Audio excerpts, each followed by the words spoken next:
थोड़ा सा मैं अपनी जर्नी के जरिए शेयर करना चाहूंगा. I can't teach you so many things over here and I don't think so that I am here to teach you something. I will just share what I learned in my life.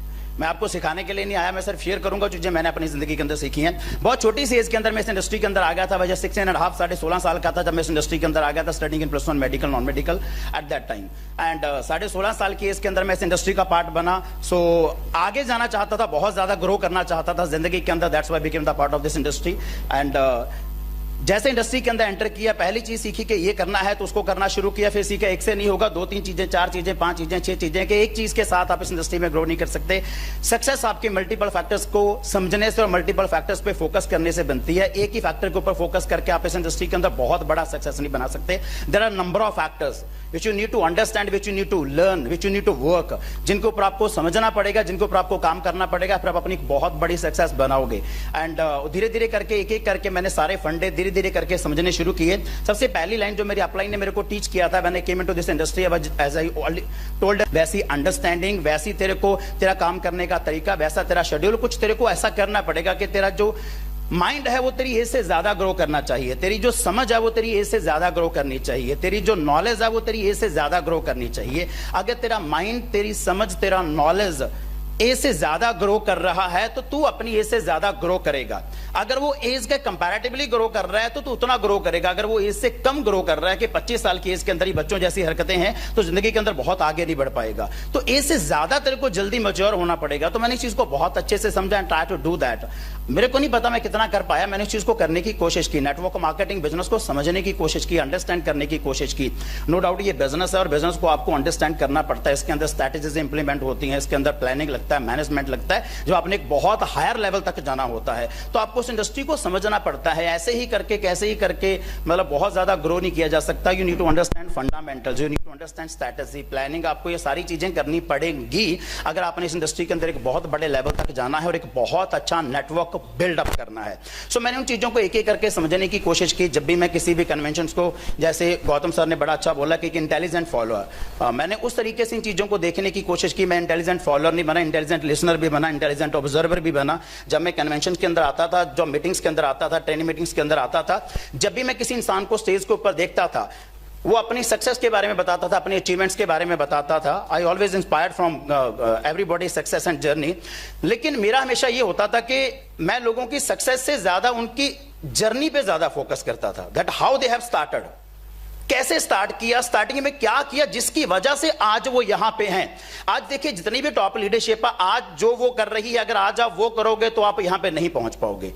आपको उनके पास में जाना पड़ेगा कि जब वो जिस level पे अभी आप हैं, जब वो उस लेवल पे थे तब उन्होंने क्या किया था. तो मेरी एक ये हमेशा आदत रही है, मेरा हमेशा ये कोशिश रहा है कि जिस भी इंसान की मैं सक्सेस को देखता हूं जो मेरे से बहुत ज्यादा आगे है, तो मैं पीछे जाके जानने की कोशिश करता हूं कि जब वो इस लेवल पे था तब उसने क्या किया था. मैं उसका आज का शेड्यूल कभी कॉपी नहीं करूंगा. हो सकता है जैसे आज बहुत सारे लोगों के पास एक अच्छा फाइनेंशियल फ्रीडम है तो अपनी जिंदगी को बहुत अच्छे तरीके से एंजॉय कर रहे हैं, तो क्या आज मैं उस लेवल पे हूं? If I am on that level तो मैं उस तरीके का करूंगा. अगर मैं उस लेवल पे नहीं हूं तो 5 साल पहले वो इंसान अगर मेरे वाले लेवल पे था तब उसने कितना मेहनत किया, कितना ज्यादा हार्ड वर्क किया, किस तरीके से काम किया, मैं उस चीज को थोड़ा जानने की कोशिश करता हूं और उस तरीके से काम करने की कोशिश करता हूं. तो धीरे धीरे ऐसी चीजों को लर्न आउट करना शुरू किया और पता चला कि इस इंडस्ट्री के अंदर स्टार्टिंग के अंदर आपके एफर्ट ज्यादा होंगे, आउटपुट कम होता है. धीरे धीरे जैसे वही भूपेंद्र पासवान ने बड़ी अच्छी बात बोली कि 10 हो जाता है, तो बड़ा अच्छा है. उसके अंदर एक बहुत बड़ा लर्निंग लेसन था, एक सीखने के लिए चीज थी. तो उसी तरीके से चीजों को करना शुरू किया. 16.5 साल की एज के अंदर मैंने इंडस्ट्री के अंदर शुरुआत की थी. And I took 6 year to complete my first crore in this industry. 6 साल लगे मेरे को मेरा पहला करोड़ इस इंडस्ट्री के अंदर कंप्लीट करने के लिए. But I took only 3 years to complete my second crore in this industry. And I took only 2 years to complete my third crore in this industry. And I know that my fourth crore will be, I think it will be completed in 1 year only. अगले 1 साल के अंदर बड़े आराम से अगला 1 crore complete हो जाएगा. तो इस चीज को समझने की कोशिश कीजिए कि इस इंडस्ट्री के अंदर, मैंने इंडस्ट्री को समझने की कोशिश की. जिस भी काम को आप करते हैं एक बहुत बड़ा बिजनेस है, तो ये नहीं कि कैसे भी करते जाओ आंखें बंद करके और कुछ भी करते जाओ तो हो जाएगा. नहीं, यू नीड टू अंडरस्टैंड कि हाउ इट वर्क्स, ये काम कैसे करता है, इसके अंदर कैसे ग्रो किया जाता है. अगर मेरी नजर से जानना चाहोगे, जितना कि मैंने सीखा, जिस तरीके से मैंने करने की कोशिश की है कि एक सॉलिड नेटवर्क मार्केटिंग बिजनेस के अंदर, जैसे आपको ये फाइनेंशियल फ्रीडम चाहिए और 10 - 10 20 हो, तो उसके लिए आपके पास एक बहुत अच्छा नेटवर्क होना चाहिए। और नेटवर्क का मतलब क्या है, एक सॉलिड नेटवर्क का मतलब क्या है? मेरा ऐसा मानना है कि नंबर ऑफ इंडिपेंडेंट ग्रुप्स जितने आपके ऑर्गेनाइजेशन के अंदर ज्यादा हैं, वो वर्किंग इंडिपेंडेंटली, जितने ग्रुप आपकी टीम के अंदर ज्यादा हैं, उतना आपका सॉलिड नेटवर्क है। एंड आप अपने, जैसे यहां पे हमारे पास 6 लाख प्लान है, तो 6 लाख के अंदर आपने number of independent groups generate करने हैं। और आपको एक नंबर ऑफ पहले सीखना है that how to make one independent group.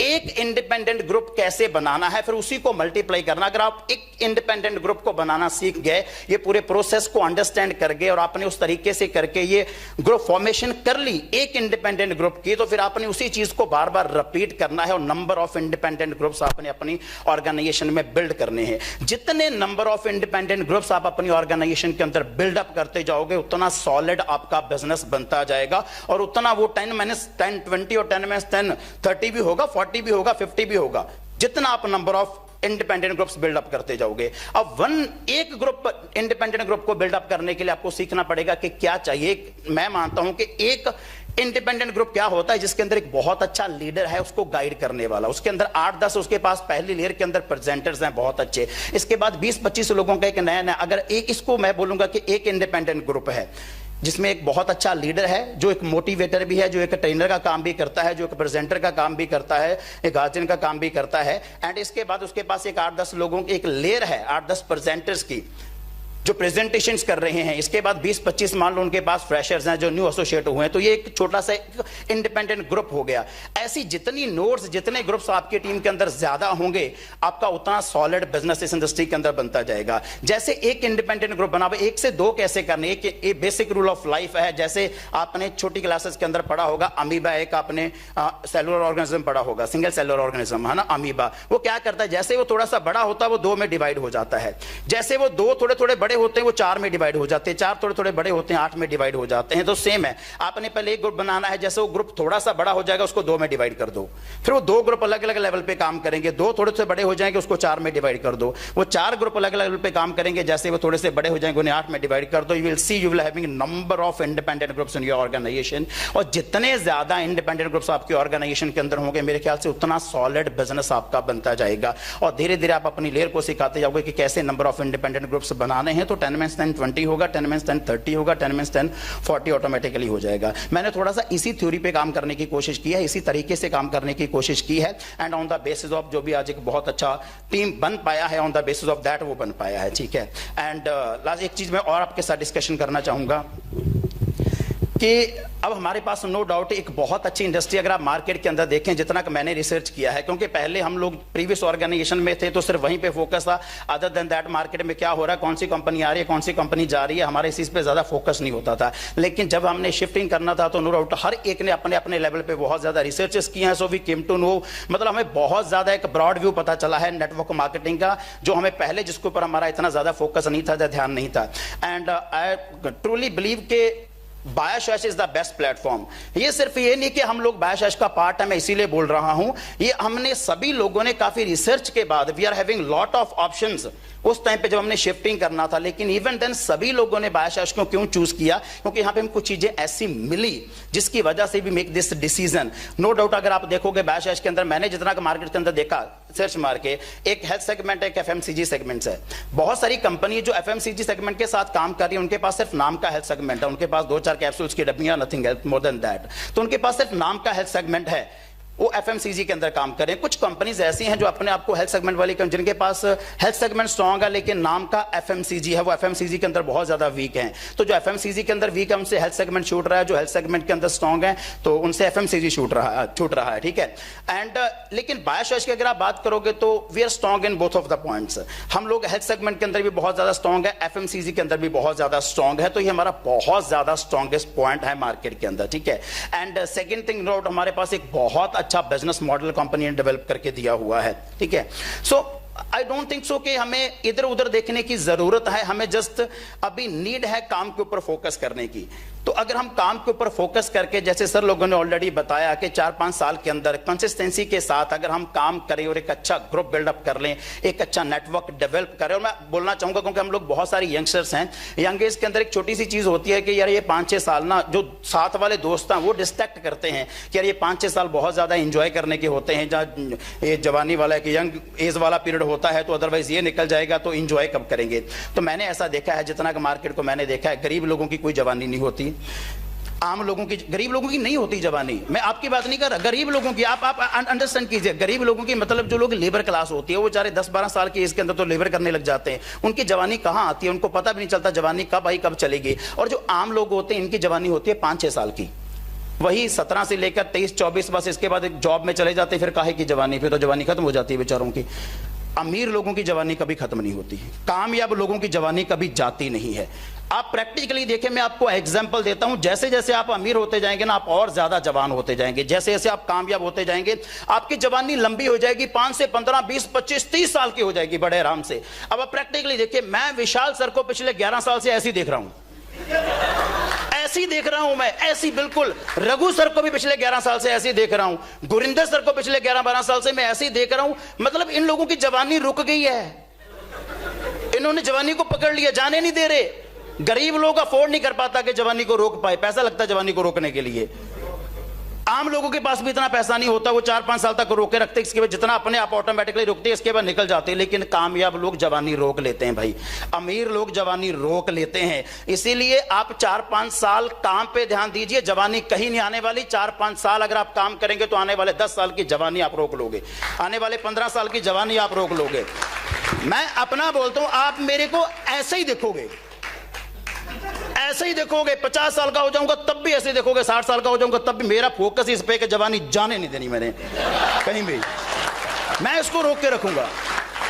And believe me, ये पॉसिबल है, बिलीव मी, ये पॉसिबल है। गुरिंदर सर पहले से ज्यादा चार्मिंग, पहले से ज्यादा गुड लुकिंग है। ये सर रिवर्स हो गया इनका काम। अब प्रैक्टिस तो मतलब इस चीज पे, इसलिए उस चक्कर में ना पड़ो। हम लोग 5 साल का एंजॉय करने का टाइम होता है, फोन करने का टाइम होता है, कब एंजॉय करेंगे। अरे भाई उनको बोलो तू आम है, तेरी जवानी 5 साल की है इसलिए तू एंजॉय कर। मैं आम नहीं हूं, मेरी जवानी लंबी है ना, तो मैंने बहुत ज्यादा एंजॉय करना है, इसलिए 4-5 साल काम पे। आप प्रैक्टिकली देखो, सलमान खान की जवानी गई, कहां जा रही है, जाने का नाम ही नहीं ले रही। अक्षय कुमार की जवानी की कहां जा रही है, 23 साल की हीरोइन के साथ काम कर रहे हैं, जवानी जाने का नाम ही नहीं ले रही। अरे कामयाब लोगों की जवानी नहीं जाती भाई, गरीब लोगों की जवानी जाती है, उनकी तो आती भी नहीं है, और आम लोगों की जवानी जाती है, कामयाब लोगों की जवानी नहीं जाती। इसीलिए आप अपने 4-5 साल काम पे फोकस करें। काम पे फोकस करके एक बार, इसके बाद आपके पास बहुत टाइम है, कहीं आपकी जिंदगी नहीं जाने वाली, कहीं जवानी नहीं जाने वाली, बहुत टाइम आपके पास जिंदगी के अंदर इंजॉय करने के लिए। और एक मेरा लास्ट, जिस चीज के ऊपर मैं फोकस करता हूं, इसीलिए मैंने इसके अंदर काम किया। मेरे दोस्त ये बोलते थे 4-5 साल ऐश करने का टाइम है, ये टाइम दोबारा नहीं आएगा इसलिए मैं ऐश कर रहे हैं। मेरे को होता है ये टाइम दोबारा नहीं आएगा इसलिए मैं काम कर रहा हूं, तो ये टाइम दोबारा नहीं आने वाला, मैं इसीलिए काम कर रहा हूं। वो बोलते थे ये टाइम दोबारा नहीं आने वाला इसलिए हम ऐश कर रहे हैं। बस थोड़ा सा ये ध्यान रखना होता है अपनी, ये नहीं कि ऐसे हरे गहरे नथु खरे किसी से भी प्रभावित हो जाए, है ना। अपनी लाइफ, मेरी एक आदत है, मैंने अपनी लाइफ का एक मैं जर्नी डिसाइड किया हुआ है, मैं उस हिसाब से जिंदगी जी रहा हूं। जैसे रघु सर मेरे साथ बात कर रहे थे, मनदीप जी आपने कितनी कंट्रीज घूमी, मैं कहा सर मैं भी एक ही बार बाहर गया हूं, थाईलैंड गया हूं, इससे ज्यादा मैं नहीं गया। तो मैंने ज्यादा नहीं घूमा, तो आप क्यों नहीं घूम रहे। तो मेरा एक ही है कि ये नहीं कि वो घूम रहा है तो इसलिए मेरे को घूमना चाहिए, वो इंस्टाग्राम पे ज्यादा पोस्ट डालता है इसलिए मेरे को डालना चाहिए, बिल्कुल नहीं डालता इसलिए मेरे को नहीं डालना चाहिए। मेरा एक अपना जर्नी है, किसी के जर्नी को कॉपी करोगे तो वो कॉपी माना जाएगा। अपनी एक खुद की मेमोरेबल जर्नी बनाओ, अपनी एक खुद की जर्नी लिखो, अपनी एक खुद का सफर लिखो कि जिससे लोग अलग से इंस्पायर हो, ये ना बोलें कि किसी की कॉपी है। तो आप अपनी, हाँ उसमें टारगेट्स होने चाहिए, उसमें ड्रीम्स होने चाहिए। फलाने बंदे ने ये ले लिया इसीलिए मैं वो नहीं लूंगा। मेरे पास मेरी एक अपनी प्री डिसाइडेड जर्नी है जिसको सिर्फ मैं कंप्लीट कर रहा हूं, जिसके अंदर काफी सारी चीजें मैंने कंप्लीट कर ली हैं और बहुत सारी चीजें अभी बाकी हैं जो मैंने कंप्लीट करनी है। तो अपना एक प्री डिसाइडेड जर्नी पहले लिखिए कि आपने कैसी जिंदगी जीनी है, किस तरीके से जिंदगी जीनी है, कैसी जिंदगी बनानी है। फिर एज पर दैट देखिए कौन क्या कह रहा है, कौन काम ज्यादा कर रहा है, कौन कम कर रहा है, अपलाइन कम कर रही है, ज्यादा कर रही है, डाउनलाइन कम कर रही है, ज्यादा कर रही है, कौन आ रहा है, कौन जा रहा है, कौन छोड़ के चला गया, कौन छोड़ के जाने वाला है। फिर इन चीजों से आपको ज्यादा मतलब नहीं रहेगा जब आप अपनी एक प्री डिसाइडेड जर्नी, जिसको आप सोचोगे कि मैंने इस अपनी जर्नी को कंप्लीट करना है, तो मेरा फोकस उस पर रहता है। एंड लास्ट एक चीज जो मेरे अंदर आज तक रही है और हमेशा रहेगी, मैंने जिंदगी के अंदर कभी गिव अप करना नहीं सीखा।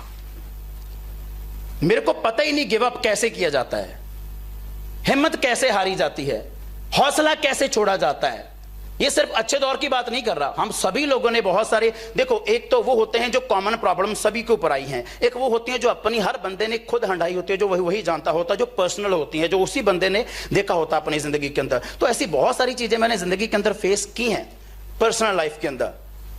बहुत सारी प्रॉब्लम्स आई, लेकिन आई डोंट नो कि गिव अप कैसे किया जाता है, हिम्मत कैसे आ रही है। हम कब गिव अप करते हैं? ग्रुप छोड़ के चला गया जी, इट हैपन टू मी, हुआ है मेरे साथ, बहुत बार हुआ है। ग्रुप क्रैश हो जाता है, बहुत बार हुआ है, सो व्हाट। लेकिन ये नहीं आया कि हिम्मत कैसे हारते हैं, गिव अप कैसे करते हैं और काम करना बंद कैसे करते हैं। अगर आप मेरे को सिखाने की भी कोशिश करोगे ना, सर गिव अप ऐसे किया जाता है, बिलीव में नहीं सिखा पाओगे, ना मैं सीख पाऊंगा, मैं सीख ही नहीं पाऊंगा कि गिव अप कैसे किया जाता है जिंदगी के अंदर। मेरे को सिर्फ चलना आता है, मेरे को सिर्फ काम करना आता है, मेरे को सिर्फ दौड़ना आता है, मेरे को ये पता जो मैंने सोचा है मैं वहां पे पहुंचूंगा, बस दैट्स ऑल, और मैं वहां पे पहुंच के रहूंगा। सो अगर आप this kind of attitude, I think it's very necessary, ये बहुत जरूरी है अगर अपने जिंदगी के अंदर बहुत आगे जाना है, कि नेवर गिव अप एटीट्यूड जिंदगी के अंदर कैरी करके चलो। और मतलब आपको आता ही ना हो हौसला हारना जिंदगी के अंदर, हिम्मत हारना आता ही ना हो आपको, गिरना आपको आता ही ना हो, मतलब छोड़ना आपको आता ही ना हो। और मेरे को नहीं आती ये चीज़। शायद ये कुछ चीज़ें जिनको मैं अपनी लाइफ के अंदर इंप्लीमेंट कर रहा हूँ, जिनको देख के मैं चल रहा हूँ अपनी लाइफ के अंदर, इन चीज़ों के ऊपर फोकस करके, इन चीज़ों ने हेल्प किया मेरे को यहाँ तक पहुँचने में। एंड आगे का जर्नी बहुत अच्छा शुरू हो गया है, नो डाउट सर। लास्ट साल 1.5 साल हमारा थोड़ा सा कुछ इस तरीके से रहा। पहला साल किसी और वजह से खराब हो गया, दूसरा थोड़ा कोरोना की वजह से। इवन ये नहीं है कि कोरोना की वजह से मैं बोलूंगा खराब हुआ, हाँ इससे और हम कई गुना ज्यादा अच्छा कर सकते थे। खराब तो मैं तब बोलता अगर मेरा इनकम डाउन गया होता। मेरा इनकम तो मेरे नेटवर्क मार्केटिंग के करियर का हाईएस्ट इनकम मैंने लास्ट ईयर के अंदर लिया है बादशाह से, है ना। तो मतलब मैं ये नहीं कहूंगा कि काम खराब, लेकिन हाँ इससे कई गुना बेटर हो सकता था। अगर कुछ वो ना होता तो हम लोग कोई कुछ और बहुत बढ़िया कर सकते थे। लेकिन अच्छी बात है, अभी ये नया आगाज हम 2021 करने जा रहे हैं आज से, और बहुत बड़े बेंचमार्क सेट करेंगे। एक मेरी आपके साथ पर्सनली बात हुई है सर कि विल डेफिनेटली, बहुत मेरा ये है कि हम लोग 500 करोड़ को टच करें सर। सो मतलब मेरा ये है कि बादशाह शुड टच 500 करोड़, और 2 से 3 साल के अंदर हम लोग इस चीज़ को बड़े आराम से पॉसिबल करें। और जब हम सारे मिलके करेंगे तो बड़े आराम से पॉसिबल कर देंगे। और अच्छी बात यही है कि सर हम लोग सारे साथ हैं, ये सबसे अच्छा पॉइंट है कि हम लोग उस चीज़ को, उस माहौल को मिस नहीं कर रहे। बाकी जो हमें छोड़ के कहीं ना कहीं निकले हैं, कईयों के साथ बात होती है sir, they really miss that environment, they really miss all this leaders, है ना। लेकिन हमारा अच्छा पॉइंट ये रहा कि हम सारे एक ही जगह पे आए सर, के वही माहौल हमें मिल रहा है, वही माहौल हमें नजर आ रहा है। तो बस सभी को बोलूंगा, जितने भी मेरे नए दोस्त हैं जिनकी जर्नी अभी ऑलमोस्ट स्टार्ट हुई है, जिन्होंने इस फर्स्ट रो के अंदर आना है, जिन्होंने उस फाइनेंशियल फ्रीडम को एंजॉय करना है, एक सॉलिड नेटवर्क बिल्डअप करना है, कि इनका आज का लाइफ देख के और आज के शेड्यूल के मुताबिक आप काम ना करें, इनके पास्ट में जाएं, इनकी जर्नी को जाके स्टडी करें, जर्नी को जाके रिसर्च करें। एंड जब ये आपके लेवल पे थे तब इन्होंने कितना मेहनत किया है, किस तरीके से काम किया है, किस तरीके से एफर्ट्स किए हैं, कुछ उस चीज को स्टडी करके आप उस तरीके से करना शुरू करें। आई थिंक बहुत अच्छा बिजनेस हम आने वाले 4-5 साल के अंदर बनाएंगे। So at the last I would like to thank whole seniority, जितनी भी हमारी बादशाह की सीनियरिटी है, क्योंकि मैं ऑलमोस्ट सभी से छोटा हूं, तो सभी से मैं तो सीख ही रहा हूं पिछले 10-11 साल से। ऐसे आशीष जी ने भी बोला, हम लोग तब से हैं जब आप लोगों को स्टेज पे दूर से देखा करते थे। He was silver diplomat, gold diplomat, and we were just silver and associate in the previous organisation. तो तब से आप लोगों को सुन रहे हैं और देख रहे हैं, ठीक है। And so at the last I would like to thank, no doubt, एक वो इंसान, देखिए मैंने 2 तरह के लोग देखे हैं। एक वो जो दिखावा करता हूं कि हमें अच्छे हैं लेकिन असल में होते नहीं है। लेकिन एक वो इंसान, दिखावा नहीं मेरे को पता कितना करते हैं कितना, लेकिन है बहुत अच्छे, जिस इंसान को मैं इन एंड आउट दोनों जगह पे सेम देखता हूं। सो मतलब मे भी शायद अगर सिमर जी ने बोला कि मेरे अंदर मेरे अंदर की प्योरिटी नहीं पता, लेकिन जिस इंसान के साथ मैं अटैच हूं मेरे को उसकी प्योरिटी जरूर पता है। एक बड़े भाई की तरह आज मैं और भी ज्यादा क्लोज आ गया इस ऑर्गेनाइजेशन के अंदर आने के बाद उनके। तो साथ में आते हैं, साथ में जाते हैं, तो बहुत सारी मतलब वो चीज़ें जो लाइफ के लेसन्स होते हैं, जो शायद से इसके माध्यम से नहीं ज़्यादा सीखे जाए जा सकते। पर्सनल काउंसलिंग के अंदर जब आप होते हैं तो बहुत ज़्यादा और भी ज़्यादा सीखते हैं। तो वो बहुत ज़्यादा गहरी चीज़ें, जब बहुत ज़्यादा लाइफ को लेके चीज़ें सीखने का मौका मिल रहा है, तो मैं चाहूँगा एक बहुत ज़बरदस्त अप्लॉस होनी चाहिए द क्रिएटर ऑफ टीम आस्था परिवार, नन अदर देन, जो आज मेरे को एक बड़े भाई की तरह और गुरु की तरह गाइड कर रहे हैं, इंजीनियर गुरिंदर सिंह जी। एक बहुत ज़बरदस्त अप्लॉस होनी चाहिए सर के लिए।